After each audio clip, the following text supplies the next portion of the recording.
Ori Enikini Shakareni. Olá pessoal, Aborô Aboie Bochechê e Carol Bobô.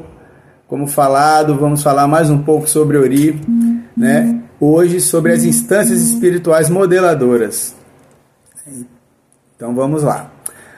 Para uma boa utilização das energias propiciatórias de um bom destino de Ori, Ifá nos fala de 3 instâncias espirituais modeladoras dos atos provocados por nós mesmos, né? E quais são essas instâncias?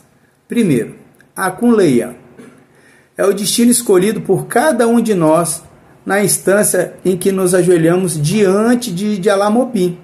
Ou seja, tudo aquilo que você gostaria de fazer aqui na Terra. Os anos de vida, a quantidade de filhos, né? E sua formação familiar. Segundo, a Kunlegba.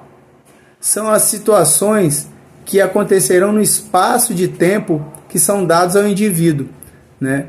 No meio em que se irá desenvolver para o melhor desempenho do seu destino aqui na Terra. O tempo que terá para fazer, ou melhor dizendo, cumprir com seus destinos, com o destino de cada um aqui na Terra. Terceiro, Ayamó.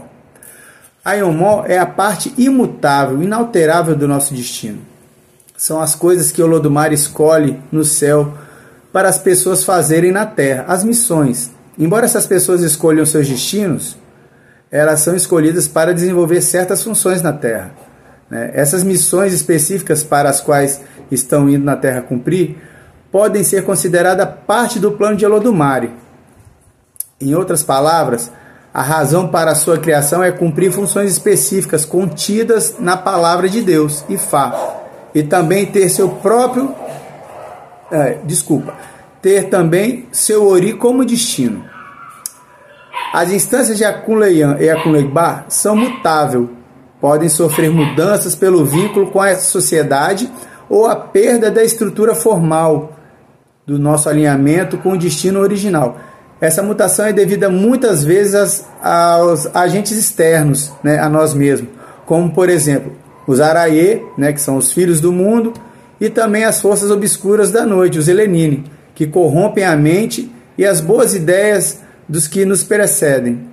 Assim nos afastam do que é melhor para o nosso destino. E é isso, pessoal. Espero que eu possa ter ajudado vocês em mais um pouco sobre Ori. E não percam os próximos vídeos, né, onde eu vou estar colocando algumas rezas sobre Ori com algumas traduções.